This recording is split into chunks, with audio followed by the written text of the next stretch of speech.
우리 하나님 말씀 욥기 31장 16절로 23절 말씀입니다. 구약성경 791면입니다.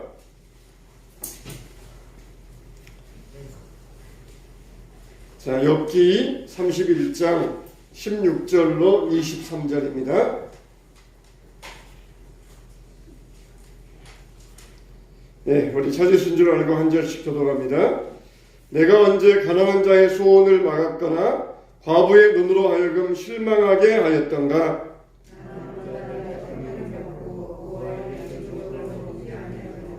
실상은 내가 젊었을 때부터 고아 기르기를 그의 아비처럼 하였으며 내가 어렸을 때부터 과부를 인도하였노라.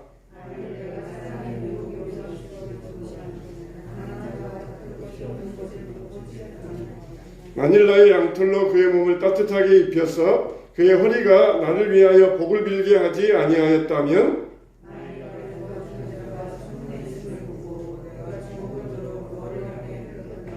내 팔이 어깨뼈에서 떨어지고 내 팔뼈가 그 자리에서 부스러지기를 바라노라.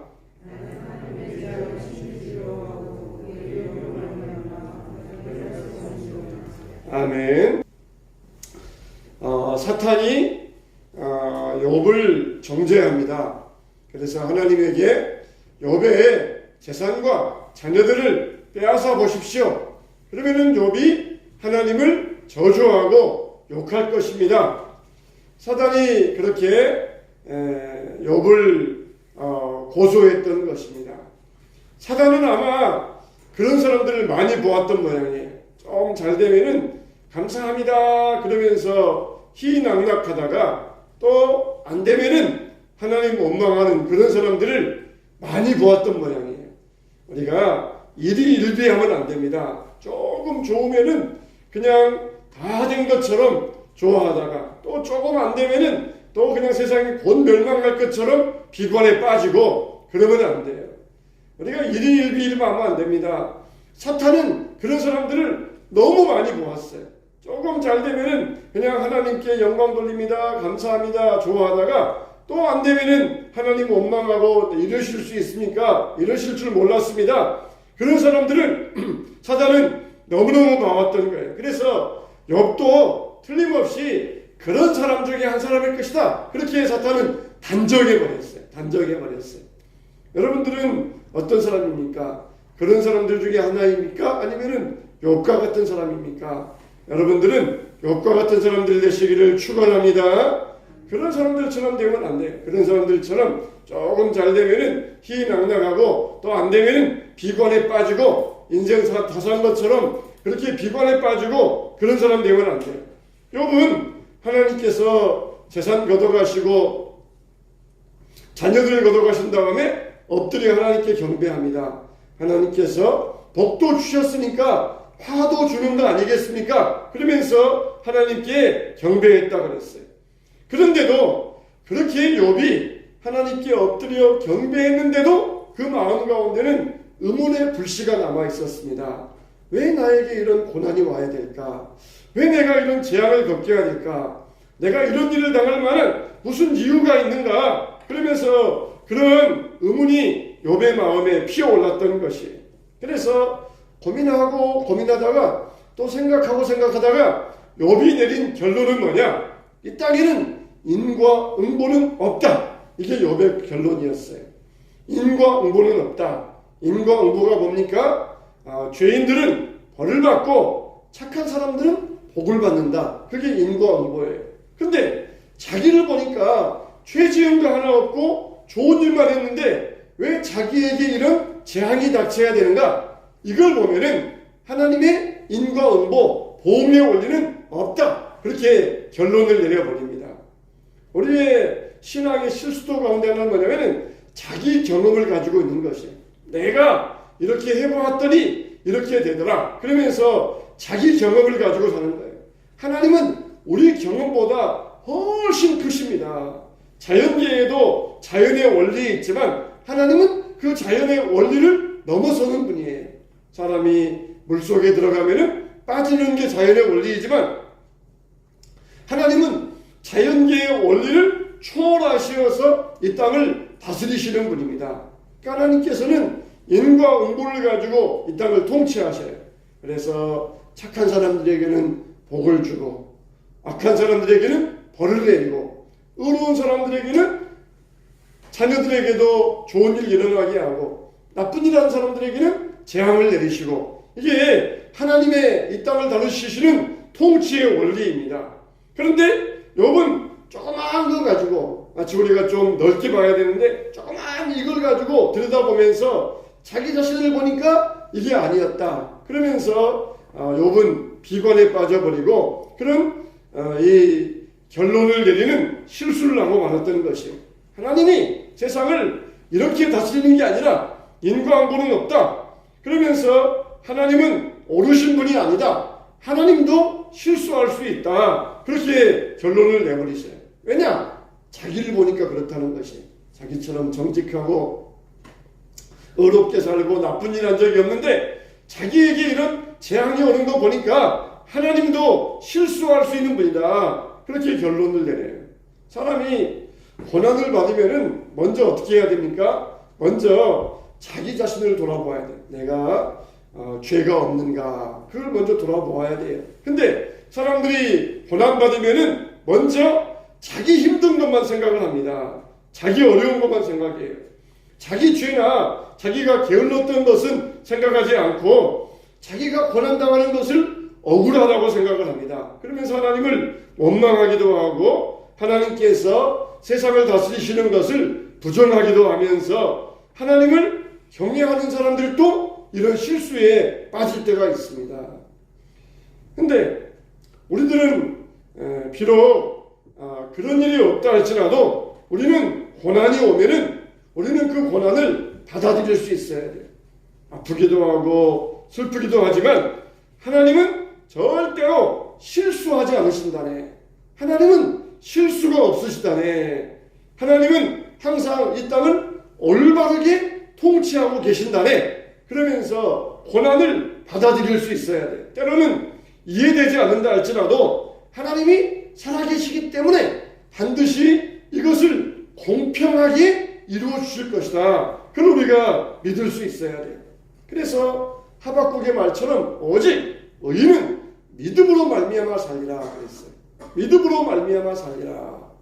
하나님께서 불의하시다, 하나님께서 실수하신다, 하나님께서 옳지 못하시다, 그렇게 결론을 내리는 것은 뭐예요? 결국은 믿음이 없는 것이에요. 기도하면은 응답해 주신다. 그런데 기도했는데도 응답이 없다. 그러면서 기도하지 않겠다. 그거는 뭐예요? 믿음이 없다는 것이. 믿음이 없다는 것. 믿음이 있으면은 또 기도하고 또 기도하고 하나님 앞에 끝까지 기도하게 돼 있어요. 근데 기도하다가 기도를 포기하는 것은 뭡니까? 믿음이 없다는 것이에요. 오직 의인은 믿음으로 살리라. 오직 의인은 믿음으로 살게 하여 주시겠다는 것입니다. 저와 여러분들은 우리가 이해할 수 없는 어떤 고난과 역경이 온다 할지라도 절대로 믿음을 잃어버리지 마시기를 바랍니다. 우리 믿음이 약해지면 안 돼요. 왜 그러는가? 나는 이렇게 옳게 살고 의롭게 살았는데 왜 나 같은 사람에게 이런 고난이 오고 힘든 일이 생겨야 되는가? 하나님이 이건 명백하게 실수하시는 거야. 그러면서 믿음이 잃어버리면 안 돼요. 하나님은 절대로 실수하시는 분이 아닙니다. 그래서 욥이 고난을 당했을 때에 이런 실수를 저질렀어요. 또 한 가지, 욥이 고난당했을 때에 또 한 가지 두 번째 저지른 실수가 있는데 그건 뭐냐면은 자기 의를 내세우는 것이었습니다. 오늘 이게 욥이 31장 말씀 보면은 욥이 마지막으로 자기에 대해서 변론한 이야기예요. 욥이 자기 의를 내세웁니다. 물론 욥이 이렇게 자기 의를 내세웠던 것은 친구들 때문이에요. 친구들이 와가지고 네가 죄를 지었으니까 이런 고난을 당하는 것이고 네 자녀들이 죄를 지었으니까 그렇게 죽은 것이다. 계속해서 욥을 공격하니까 욥이 거기에 대해서 반항하기 위하여서 나는 죄 지은 게 없다. 나는 얼마나 의로운 줄 아느냐. 내가 얼마나 깨끗한 줄 아느냐. 그러면서 자기 의를 막 주장하기 시작했어요. 그래서 내가 이렇게 고난당하는 것은 죄 때문이 아니다. 내가 재앙을 당하는 것은 내가 죄가 있어서 당한 것이 아니다. 그러면서 자기에 대해서 항변을 시작했던 것입니다. 오늘 말씀 보면은 욥이 줄기차게 자기 결백을 주장하잖아요. 언제 내가 죄를 지은 적이 있었느냐? 내가 그랬다면 내가 천벌을 받았을 것이다. 이제 그런 식으로 자기의 결백함을 주장을 해요. 무려 이 말을 몇 번 하느냐? 14번을 해요. 무려 이런 말을 내가 무슨 죄 지은 게 있느냐? 나는 결백하다. 나는 의롭다. 나는 잘못한 게 없다. 그러면서 이것을 주장하면서 자기 결백을 이야기합니다. 내가 언제 죄를 지었느냐? 그러면 내가 천벌받을 것이다. 그렇게 합니다. 이게 뭐냐면은 법률 용어인데 맹세 공식이에요. 재판정 앞에 가면은 원고와 피고가 나오잖아요. 원고가 피고를 고소합니다. 원고가 저 피고가 내 양 한 마리 빌려갔습니다. 그런데 1년이 지나도록 갚지 않고 있습니다. 저 피고에게 재판을 통해서 양을 돌려주도록 판결 내려주세요. 그렇게 원고가 피고를 고소합니다. 그러면은 피고는 뭐라고 합니까? 나 억울하다. 나는 빌려간 적 없다. 나는 깨끗하다. 그런데 저 사람이 나를 억울하게 빌려갔다 그러면서 내게서 양을 빼앗아가려 한다. 그러면서 또 자기를 항변을 해요. 근데 피고가 말하기를 나는 억울합니다. 내가 저 사람에게서 양을 빌렸다는 것이 증명된다면은 나는 어떤 천벌을 받아도 좋습니다. 그러면서 맹세를 해요. 맹세하게 합니다. 그래? 피고, 네가 정말 양을 빌린 적이 없으면은 어떤 천벌을 받아도 달게 받겠느냐? 맹세하느냐? 예, 내가 하나님 이름으로 맹세합니다. 맹세를 시켜요. 그래가지고 증거가 안 나오면은 결국은 이 피고는 결백하게 되는 것이에요. 여자들이 그랬잖아요. 남자가 여자를 의심합니다. 우리 아내가 임신을 했는데 아무래도 그 아이가 내 아이가 아닌 것 같습니다. 그러면서 의심을 해요. 그러면은 여자와 남편이 제사장 앞에 불려가요. 그래서 성전 바닥에서 먼지를 긁어서 물에다가 타서 먹이기 전에 여자에게 맹세를 시켜요. 만일 네가 정말 나쁜 짓을 한 적이 없다면 이 물을 마실 때에 너는 임신하게 될 것이다. 그러나 나쁜 짓을 한 적이 있으면 내 넓적다리가 떨어지고 내 몸이 썩어서 죽을 것이다. 맹세할 수 있느냐? 그러면서 맹세를 시켜요. 예, 맹세할 수 있습니다. 그러면 마셔라. 그래가지고 마시게 만들어요. 그래서 하나님께서 그에 대하여서 판결을 내려주십니다. 피고가 나 양 한 마리 빌려간 적 없습니다. 억울합니다. 그러면 맹세해라. 빌려간 적 없습니다. 천벌받아도 좋다. 맹세해라. 그래가지고 맹세해요. 근데 정말 빌려간 적 없으면은 깨끗해요.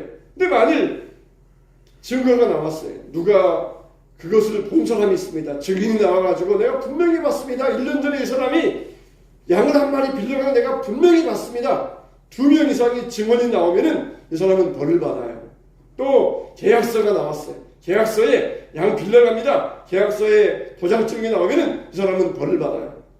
욥은 지금 그런 식으로 자기를 맹세합니다. 나는 억울합니다. 나는 죄 지은 게 없습니다. 나는 의롭습니다. 깨끗합니다. 만일 내가 죄 지은 일이 있으면 내가 어떤 천벌을 받는다 할지라도 나는 할 말이 없습니다. 그러면서 자기 무죄함을, 결백함을 주장하고 있었던 것이 하나님 한번 증명해 보십시오. 증거내 보십시오. 내가 죄 지었는지 한번 증거해 보십시오. 내가 무슨 죄 지었는지 한번 해명해 보세요. 하나님께 이렇게 막 지금 대들고 있는 삿대질하고 있는 그런 경우와 똑같은 것이에요. 정말 내가 무슨 죄가 있어서 이럽니까? 그러면 한번 증거를 보여주십시오. 그러면 하나님 앞에 막 대들고 하나님 앞에 해명을 요구하고 있어요. 그래서 뭐라고 합니까? 내가 언제 사람이 의복이 없어 죽게 된 것이나 빈궁한 자가 덮을 것이 없는 것을 보고도 나의 양털로 그의 몸을 더욱게 입혀서 그런 날을 위하여 복을 빌게 하지 아니하였던가. 자기는 적극적으로 가난한 자가 있으면은 덮을 것도 주고 입을 것도 주고 먹을 것도 주었다는 것이에요. 자기가 좀 힘이 있다고 힘 약한 사람들을 괜히 건드리지 아니하고 억압하지 않았다는 것이에요. 내가 언제 고아라고 그래서 내 친적이 있느냐? 내가 언제 내 편 들어줄 사람이 힘 있는 자라 그래서 힘 없는 사람들을 억울하게 한 적이 있느냐? 없다는 것입니다. 자기가 이렇게 깨끗하다는 것을 주장하고 있어요. 그러면서 뭐라고 합니까? 만일 내가 그렇게 죄 지은 게 있으면은 내 몸에서 어깨뼈가 떨어지고 내 팔뼈가 부러짐이 마땅하니라. 그렇게 막 자기에 대해서 항변을 하고 있는 것이, 내가 이렇게 정말 나쁜 일을 지었으면은 하나님께서 나에게 천벌을 내려도 좋다. 지금 그렇게 자기를 항변하고 있습니다. 전 욥은 어땠습니까? 이 말대로 욥은 정말 그랬어요. 욥은 정말 그랬어요. 자기가 힘이 있다고 힘없는 자들을 괴롭힌 적이 없어요. 또 고아를 보면은 먹을 것도 주고 입을 것도 주고 따뜻하게 도와주었어요. 과부에게도 그것을 잘 도와주고 과부의 편이 되어서 과부에게도 많은 도움을 주었습니다. 말로만 그런 게 아니라 실제적으로 행동으로 욥은 이런 일을 많이 했던 것이에요. 다른 사람을 억울하게 하거나 그리고 부당한 이득을 취한 적도 없어요. 이게 뭡니까? 율법의 말씀을 따라서 율법의 정신, 사랑을 따라서 산 것이었어요. 하나님은 율법에 분명히 말씀하셨잖아요. 고아와 과부를 선대하라, 나그네를 대접하라. 분명히 율법에서 말씀하셨잖아요. 하나님은 고아의 아버지가 되고 과부의 남편이 되신다. 고아를 건드리는 자는 하나님을 대적하는 자다. 과부를 못 살게 하는 자는 하나님을 공격하는 자다. 그래서 고아와 과부를 선대하고 나그네를 대접하라. 그렇게 말씀하셨어요. 욥은 진짜 그랬습니다. 그 율법의 정신을 따라서 그걸 그냥 가끔 가다가 연례 행사로 한 게 아니라 항상 했어요. 일상 속에서 항상 즐거움으로 가난한 자를 도와주고 고아를 도와주고 과부를 도와주고 그렇게 돕는 자가 되었습니다. 그러나 우리가 아무리 좋은 일 많이 했다 할지라도 우리는 그것을 우리의 자랑거리로 삼으면 안 돼요. 그걸 의로 삼으면 안 됩니다. 우리가 남에게 도와주잖아요. 그러면서 사람에게서 서운할 때가 있어요. 도와줬는데 어느 때 서운합니까? 감사합니다. 그런 말 한마디 없을 때 서운할 때가 있어요. 내가 기껏 나도 도와줬는데 감사하다 말 한마디 안 해? 아니, 저 사람 도와주지 말아야지. 마음에 서운할 때가 있어요. 그러나 감사합니다. 그렇게 대답을 안 듣는 게 하나님께 더 상급이 쌓이는 것이에요. 고맙습니다. 대답 들으면은 상급이 적어져요. 오히려 도와주면서 고맙다고 해? 감사하지. 그래야 내가 다음에 또 도와줄게. 막 윽박지르면서 이렇게 도와주면은 상급이 없어요. 도와주면서 감사합니다. 보답받을 생각을 안 하고 도와줘야 그게 하나님께 상급을 받는 것이에요. 도와줬더니 고맙다는 말 한마디 안 해? 서운 안 해? 다음부터 안 도와줄 거야. 그러면은 하나님께 상급 못 받아요. 우리가 그래야 됩니다. 우리가 의를 행할 때에 사람들에게 돌려받을 생각, 내 의를 자랑할 생각, 그런 걸 하고 의를 행하면 안 됩니다. 내가 아무리 율법으로 의롭게 살았다 그래서 그게 의인되는 것이 아니에요. 의롭게 살았다고 그래서 고난이 없는 것도 아닙니다. 의롭게 살았다 그래서 내가 내 인생이 편안한 것도 아니에요. 하나님은 인과 응보의 원리를 가지고 세상을 다스리지만 거기에 묶이는 분이 아니에요. 거기에 초월해가지고 넘어서가지고 이 땅을 다스리시는 분이에요. 그래서 착하게 살았어도 고난당할 수 있어요.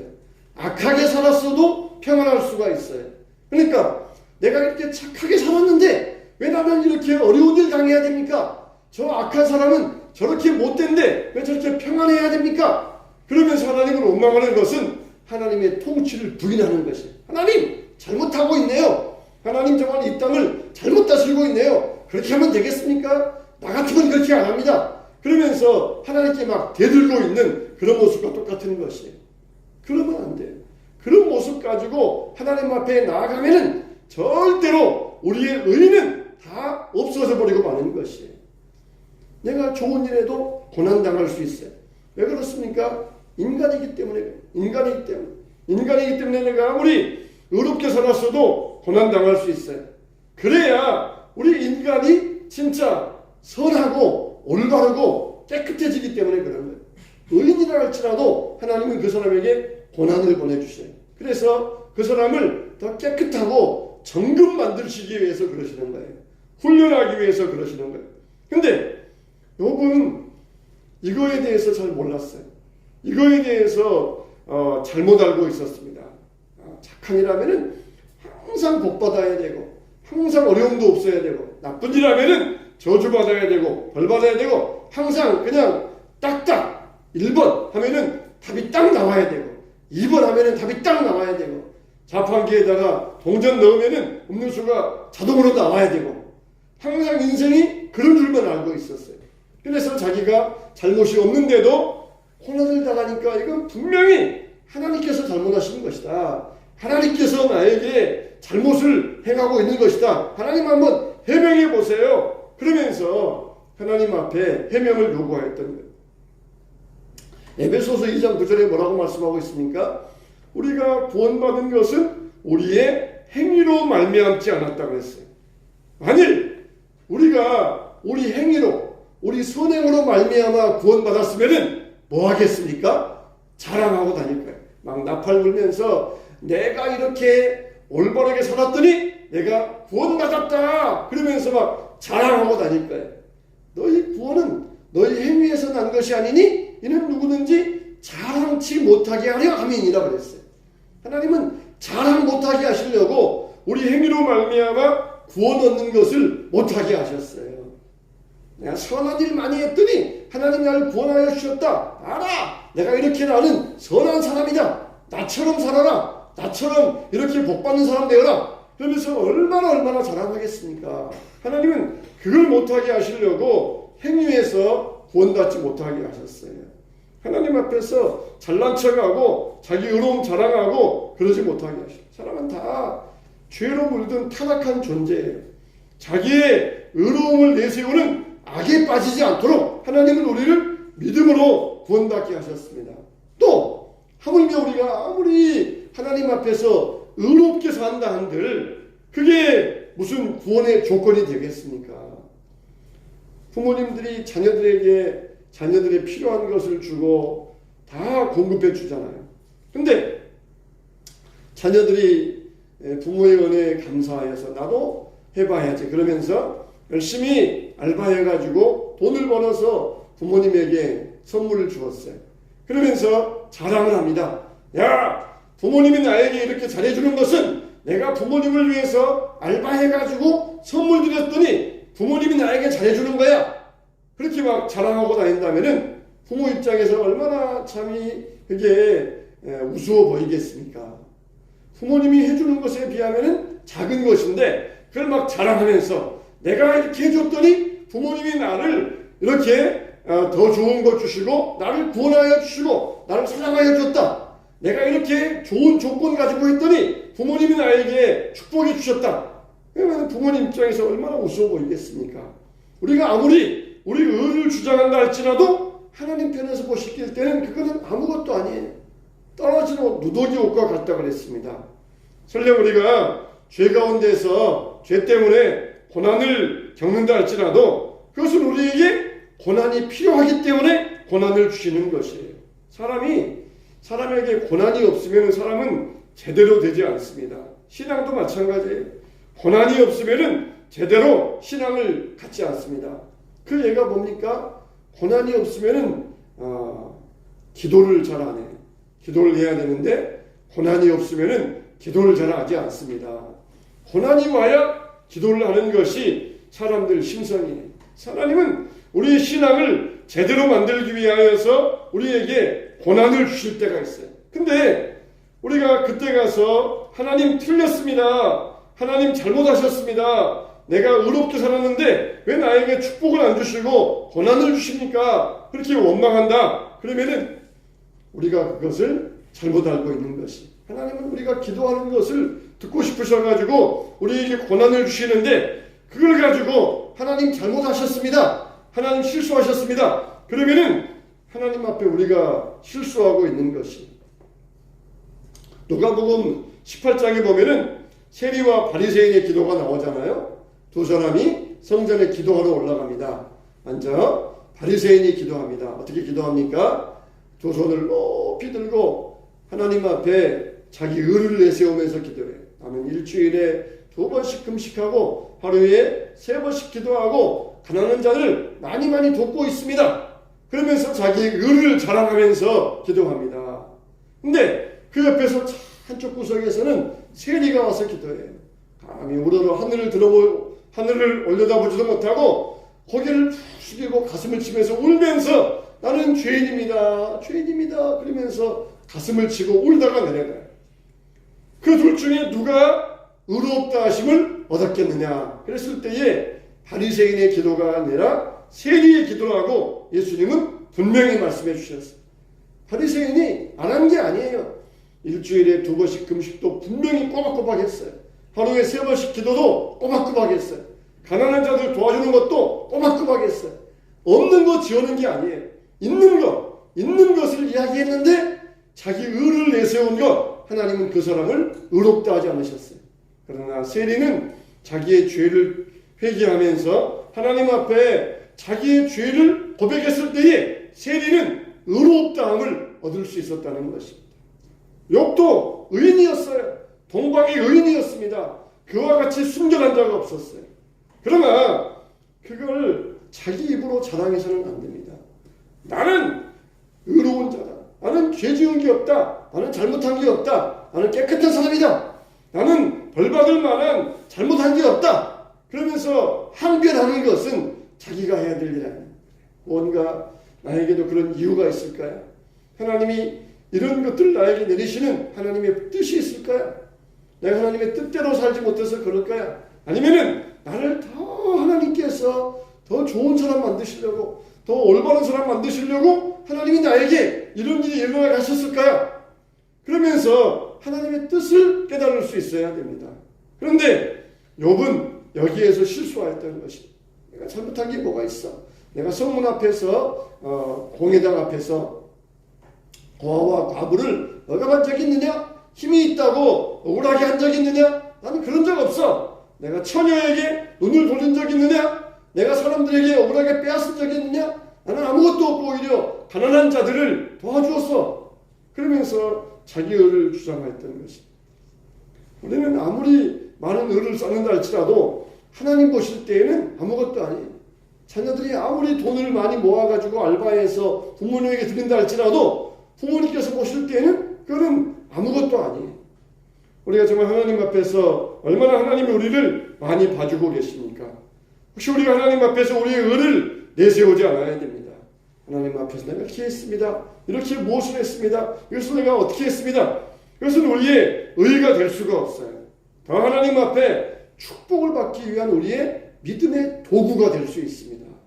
우리의 믿음을 보시고 우리의 행동을 보시고 또 우리를 축복하시기 위한 하나님의 축복의 도구가 될 수가 있어요. 그것 때문에 우리를 구원하시고 우리를 천국으로 인도하시는 것은 아니에요. 우리가 더 열심히 예배드리고 열심히 기도해야 됩니다. 그건 우리의 의가 아니에요. 하나님 앞에 복을 받을 수 있는 믿음의 통로가 되는 것입니다. 하나님은 반드시 기도한 사람들에게는 반드시 복을 주셔요.